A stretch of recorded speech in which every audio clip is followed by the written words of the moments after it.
Let's talk a bunch of different topics. How'd her career get there? This is a podcast with Lauren Asghari.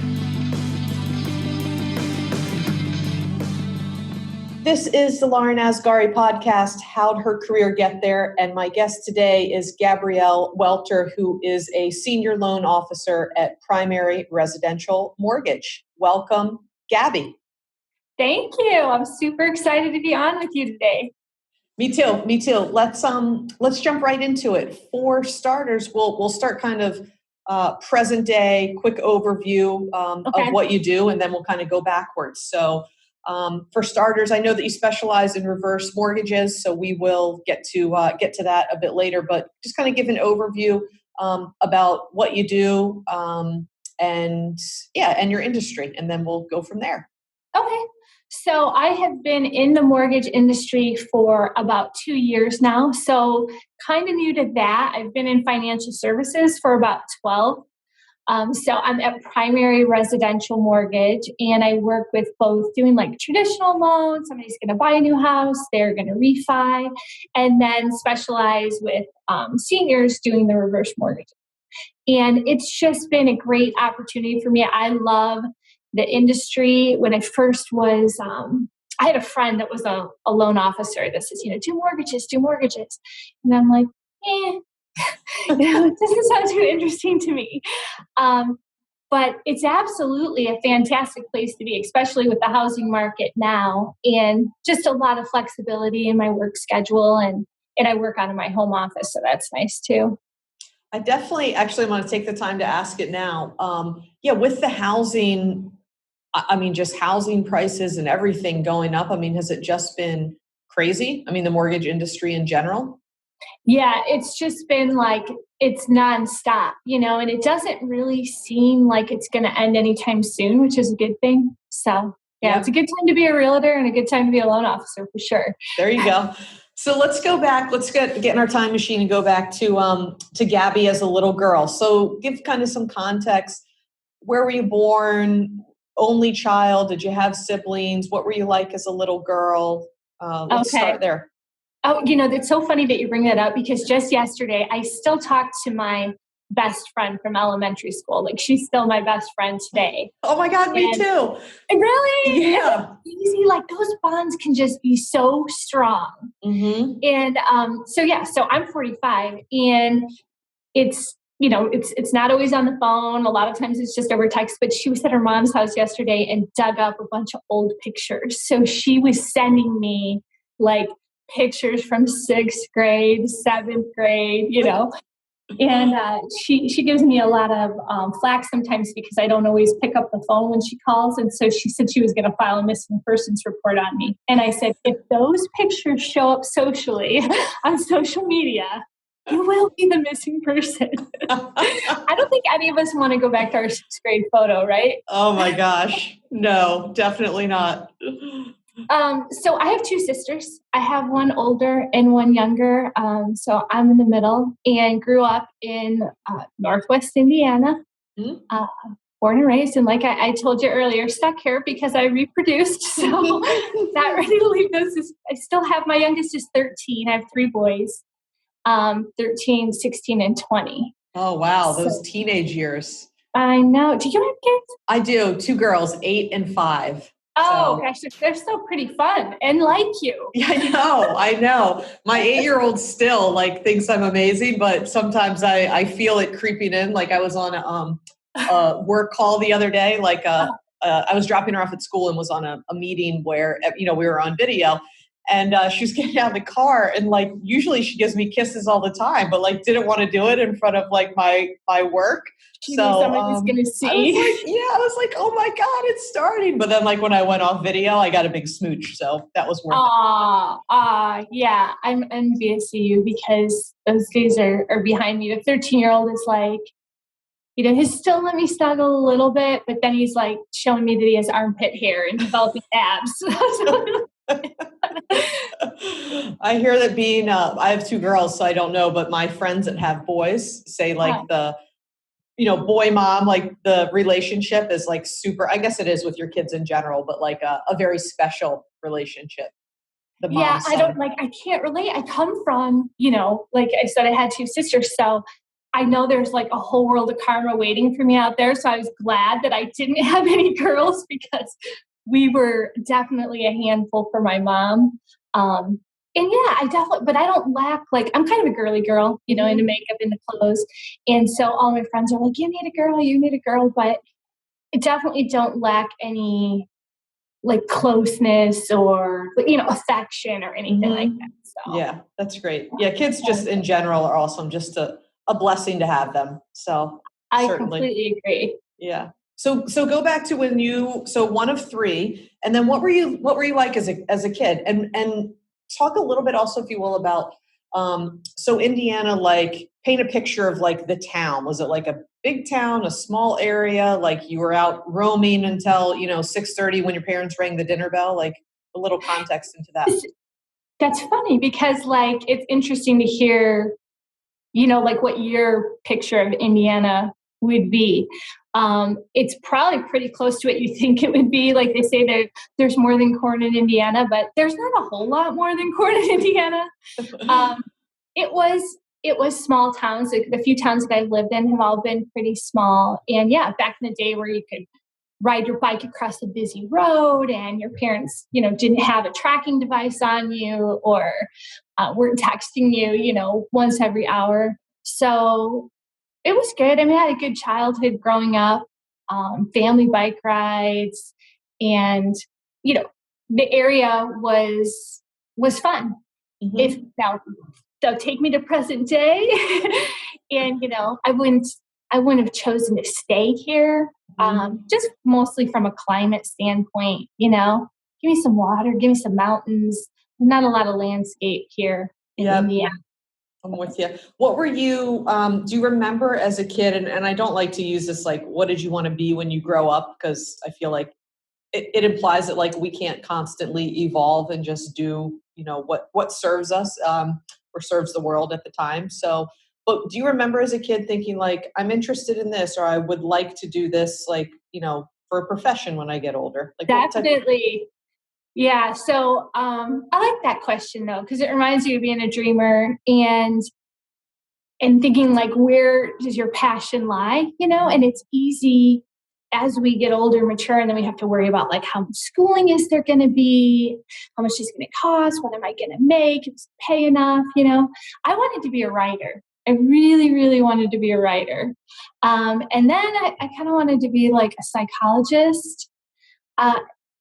So neither of those things happened.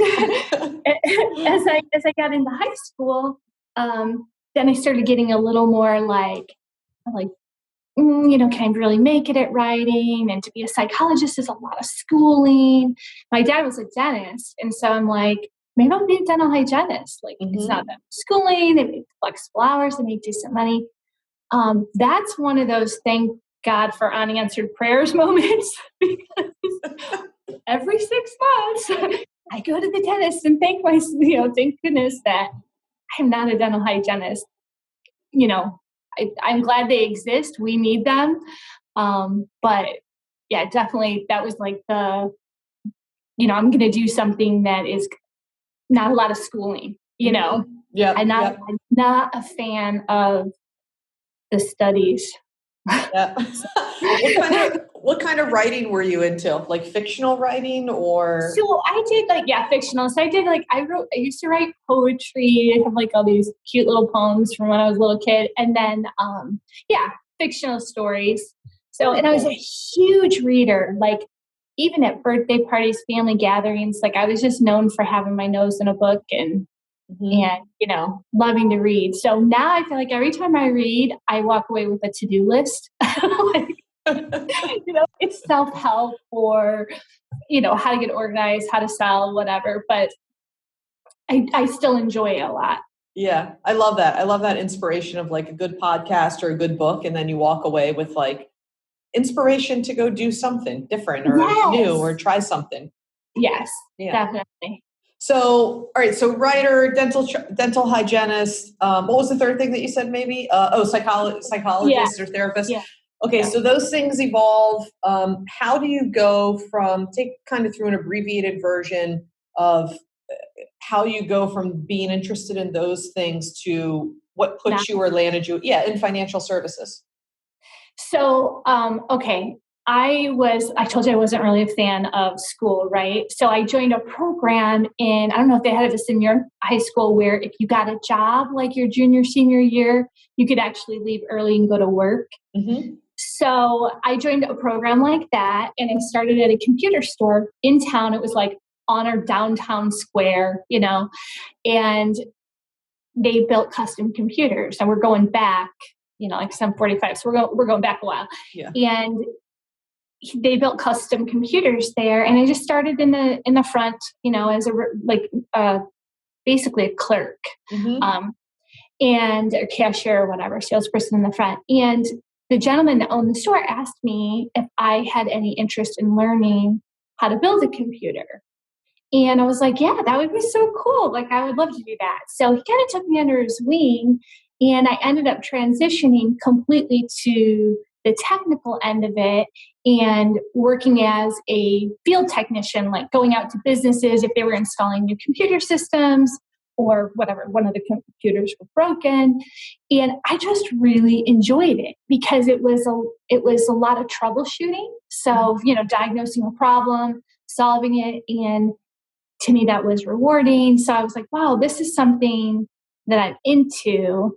And there went dental hygiene school sailing off into the distance, and broke the news to my dad that I didn't want to do that anymore. So I pursued a career in computers and worked in that field for probably close to 10 years until I started to have children. Mm-hmm.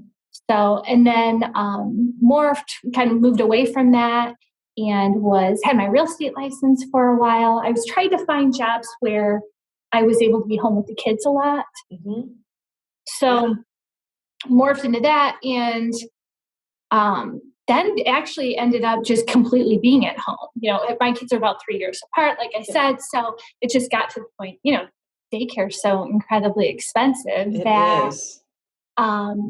And that was the most important thing to me at the time. And I wanted to have that time with them. So I was out of the, working industry at all until my youngest was about 4 years old.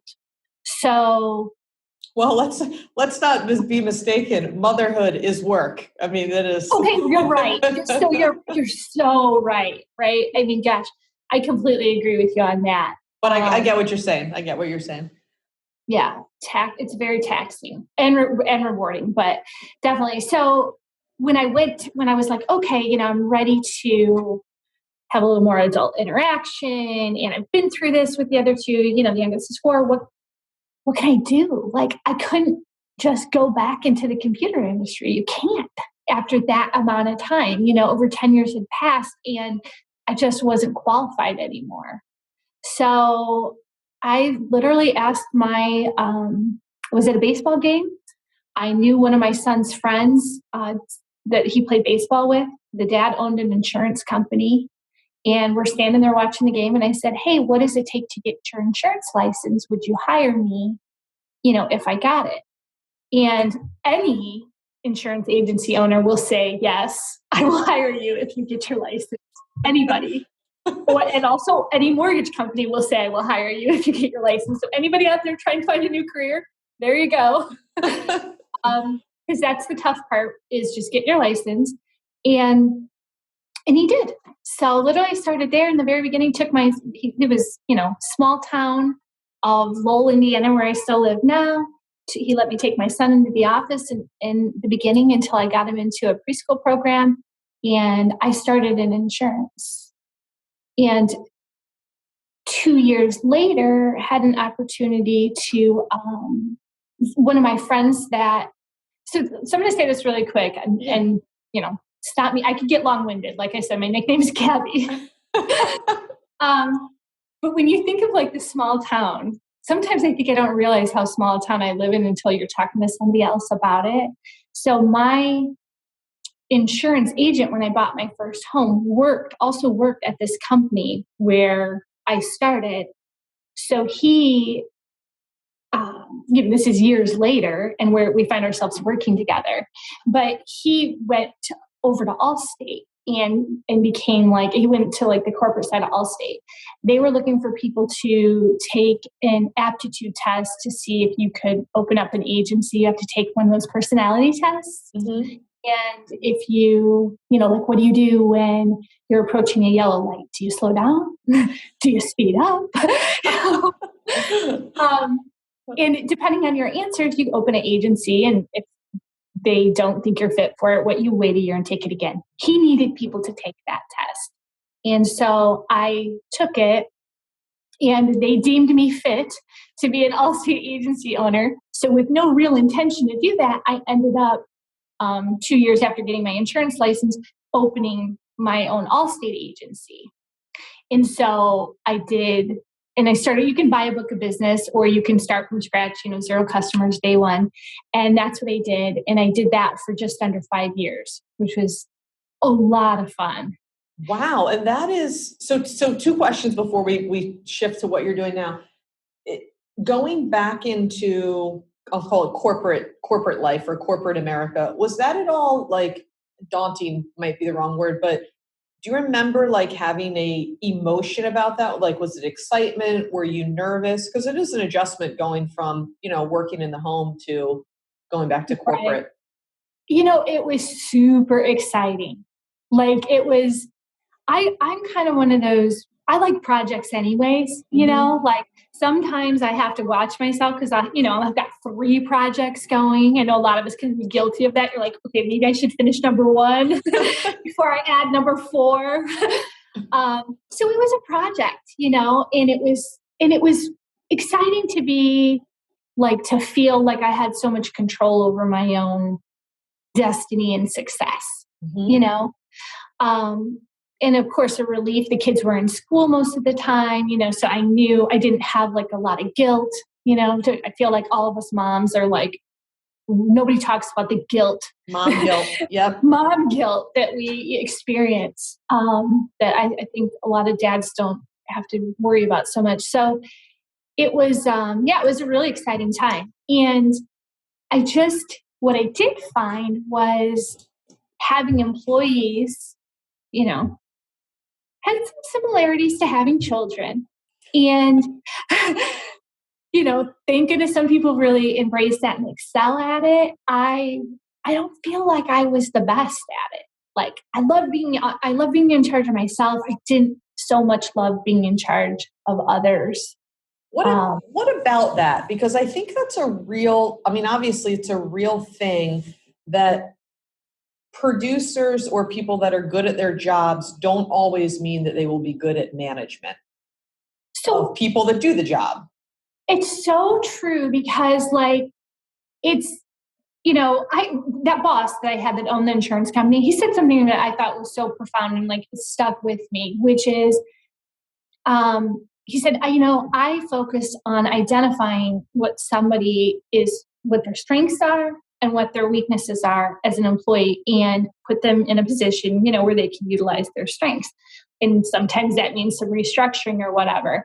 And it's true. Like we all have different qualities that we're good at. And I am not the best leader. Like, I can't, I don't have a lot of patience. Honestly, like I'm one of those people, like I never want to make anybody feel stupid about a question that's asked because I know what that's like, So I think that from that standpoint, I'm good to work with. But I also am like, I said we were going to do it like this, and I already said it 2 times. You're still not doing it, and now I got to say it again, like. And then trying to deliver that like in a nice way when you're really thinking like, why are we talking about this for the 3rd time? This is now, I'm with you. Yeah. So I was kind of like, I still need a job that has like flexibility and where I am kind of in charge of, what I make, but not so much the people underneath me and stuff. So I'm telling you, nobody thought it was a good idea for me to sell that agency. I didn't have one person on my side. And they're like, why would you, And I'm like, no, it was great. I have no regrets.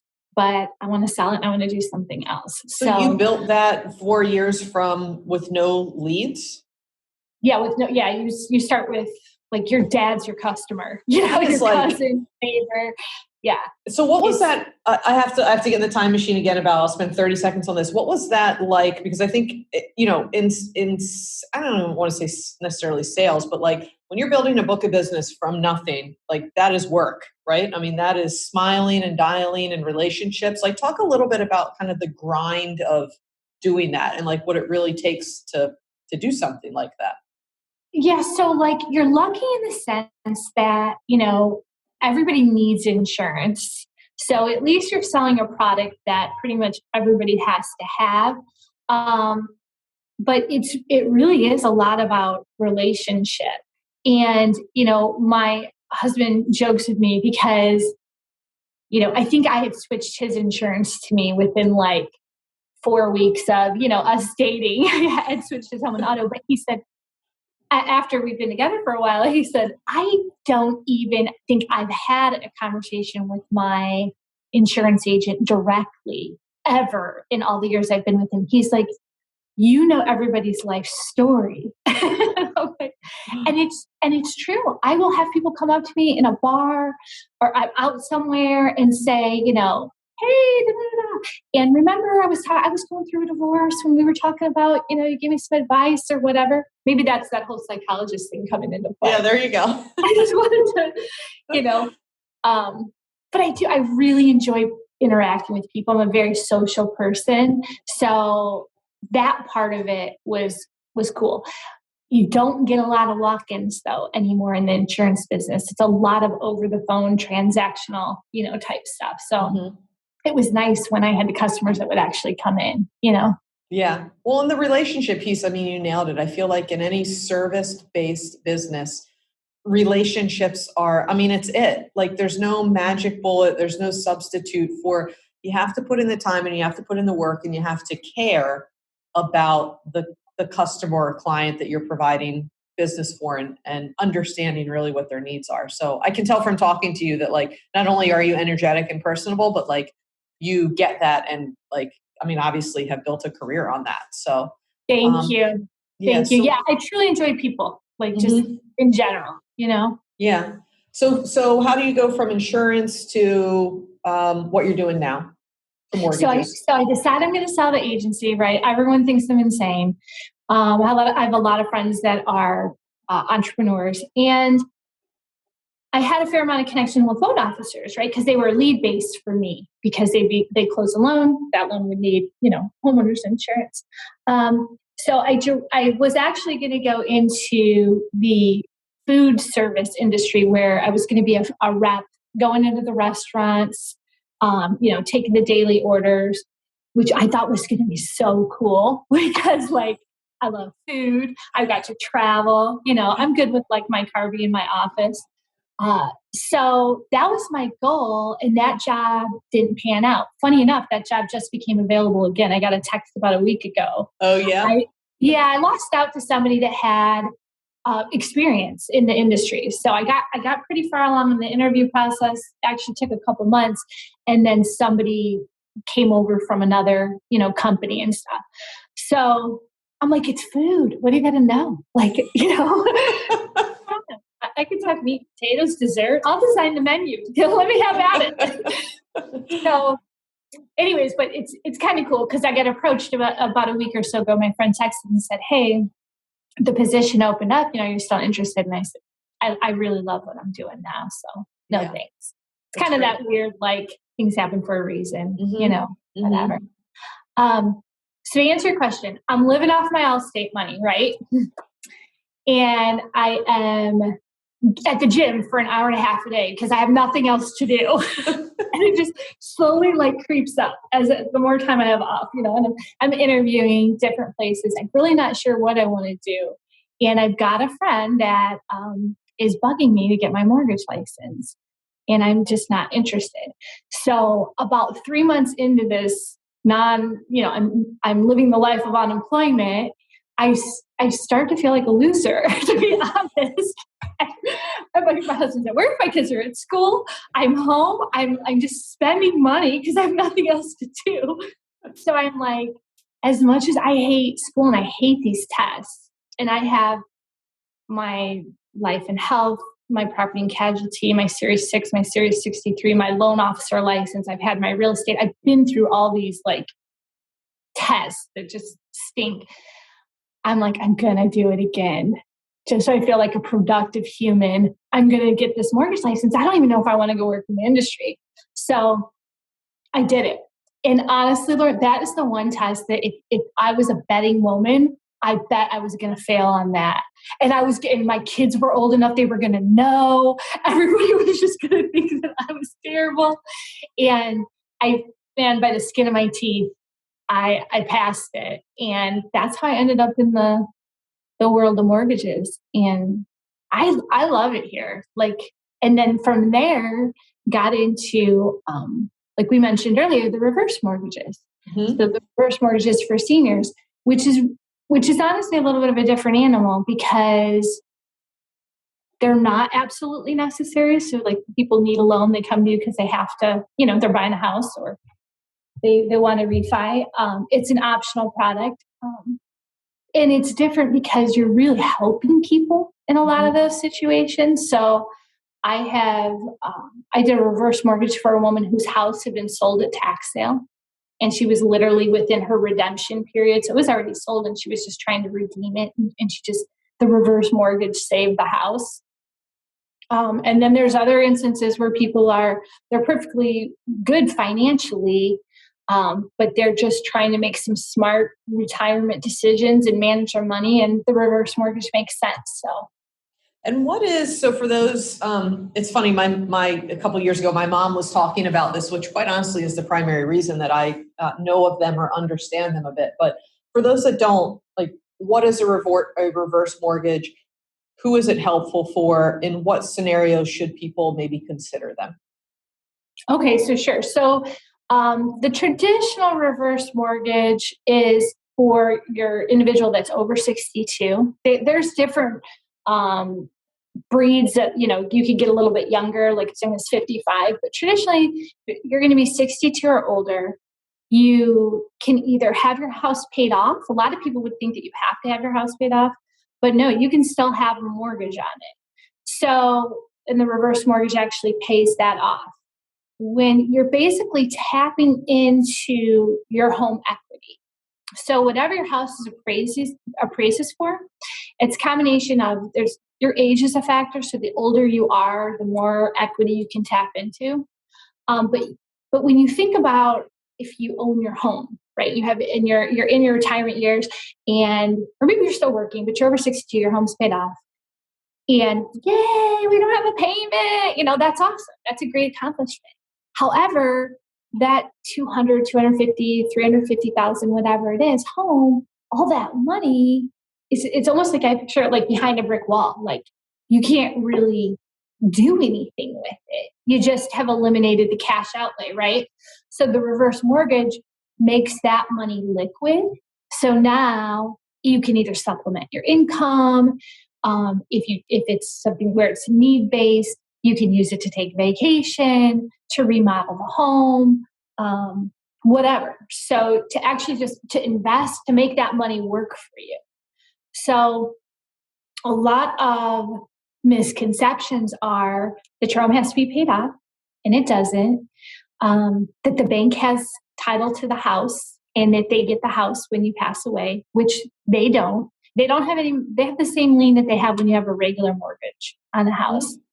And when you pass away, your heirs, whoever you're leaving the house to, is in charge of that. So if they want to keep it or if they want to sell it, those are transactions that the heirs have to take care of, not the bank, unless they choose not to do anything. And eventually it will default back to the bank. Sure.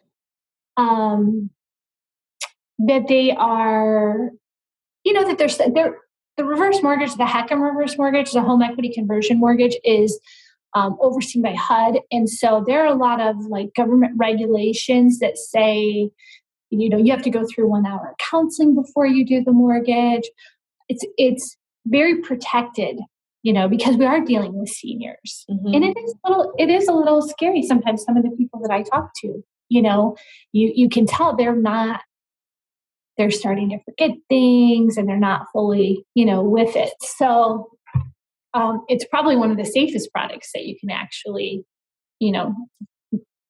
be a part of, or a move that you can make for your home. So let me ask you for a second. When you were looking at it, your mom, you said, was looking at it? Yeah, she ended up not doing it. Didn't feel like she needed to financially do it right now, but she was considering it. Yeah. So I think a lot of the hurdle is emotional. It's like, because you feel like seniors feel like they're taking on debt, which is funny because I say, like, we spend our lives putting money into our 401k, Social Security, our investment accounts, knowing that one day we're rightfully gonna tap into that money, and it's gonna start going the other way, right? We're gonna start using it. But for some reason, when it comes to the house, a lot of people just don't feel like they're able to use that money, or that they're taking from the legacy they're leaving their children if they use that money, Yeah. Well, and you touched on something there, the misconception part. At least it was, and again, it was surface layer research on my part, I should say.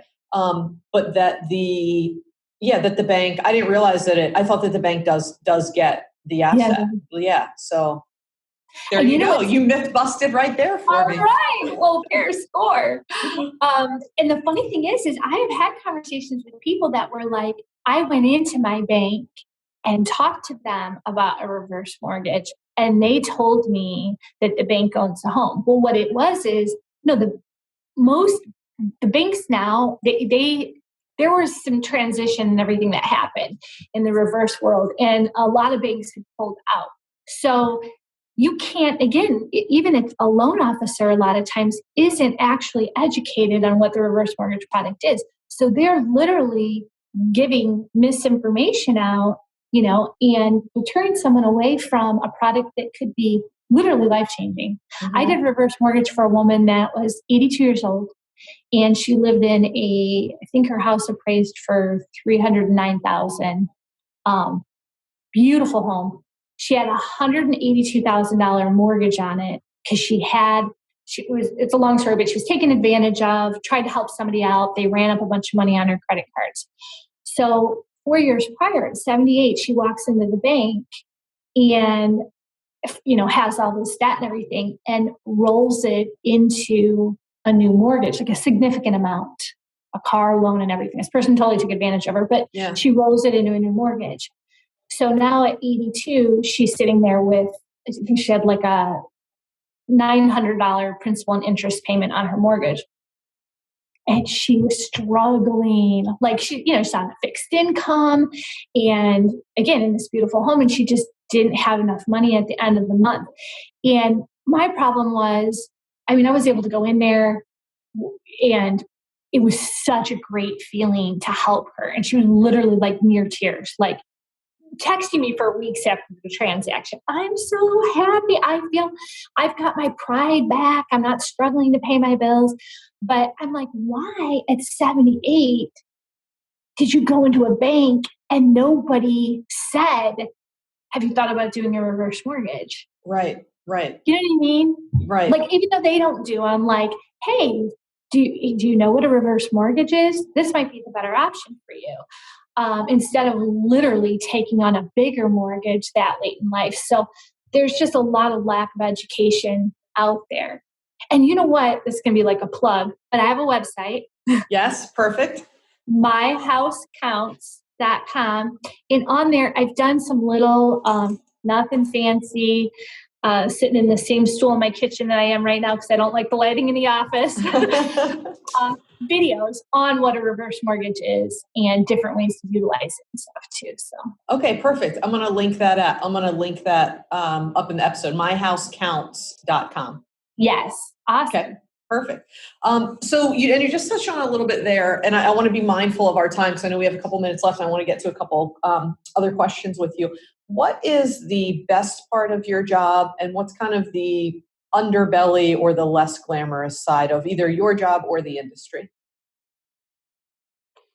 So the best part of my job is with the reverse mortgages. I have to say this because it really does break down the passion for me, and once the passion went away with with growing the business, that's what was exciting about the Allstate, not selling insurance. Growing the business was exciting.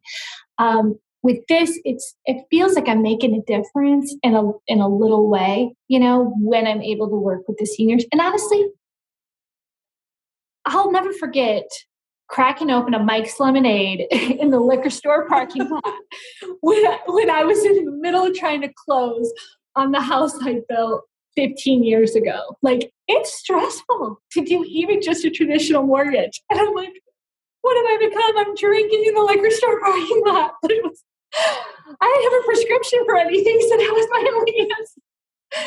So, I love the detail of the Mike's Hard Lemonade.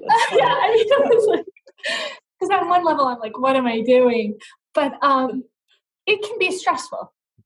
So even a traditional refi or regular mortgage, can just be a stressful process. So trying to ease that pain a little bit and establish a relationship with the client, make it a little fun, make it, you know what I mean? Mm-hmm. It is what it is. It's a lot of documents. So I would say that's the good part, the relationship, the passion, helping people.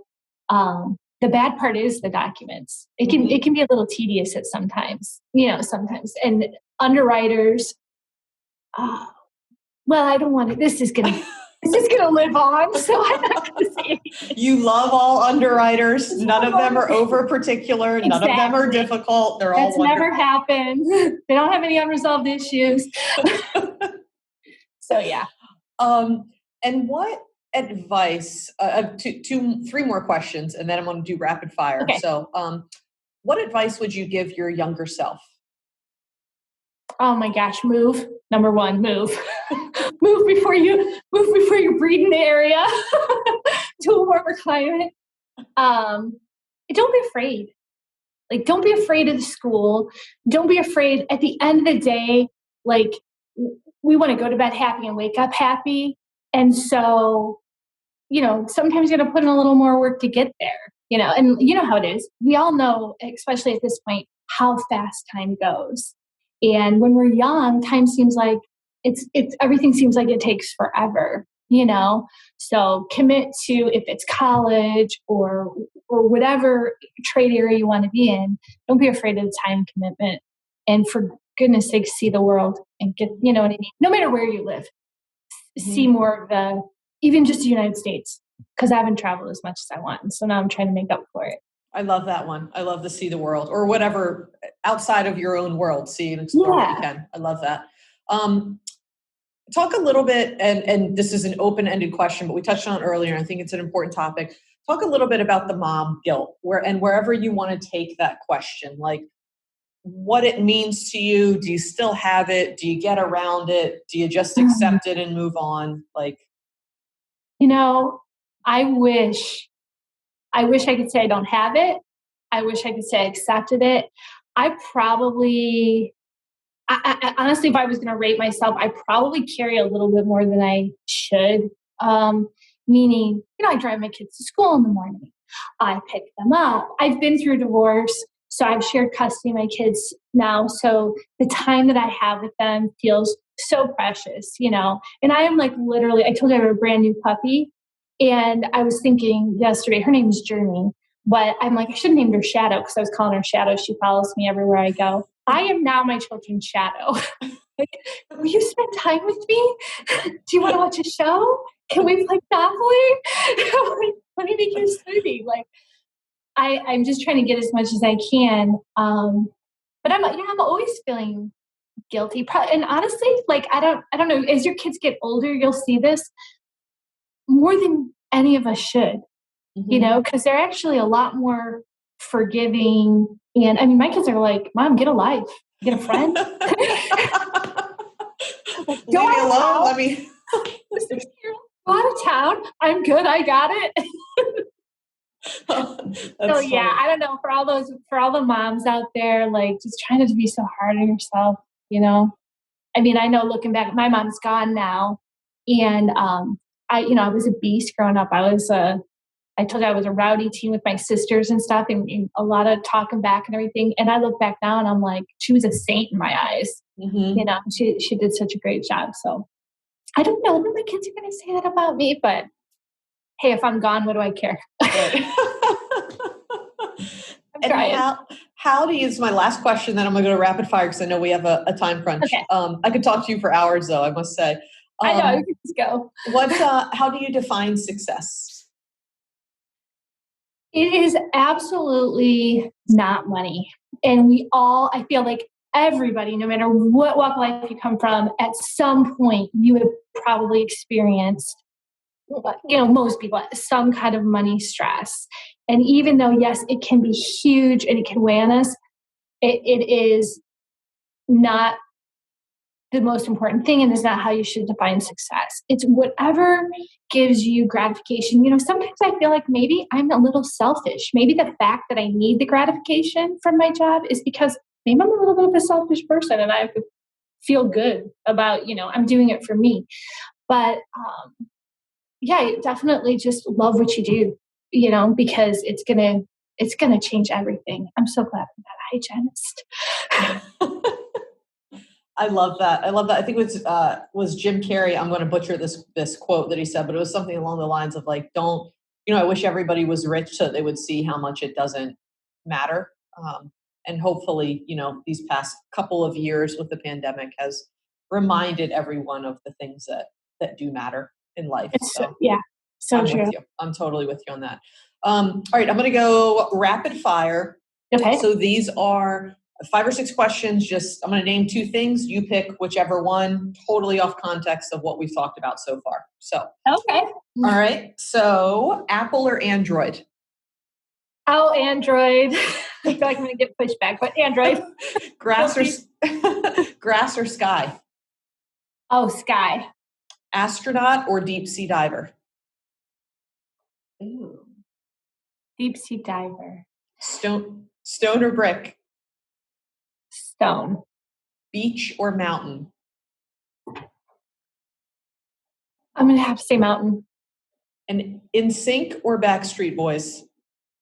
Oh my gosh.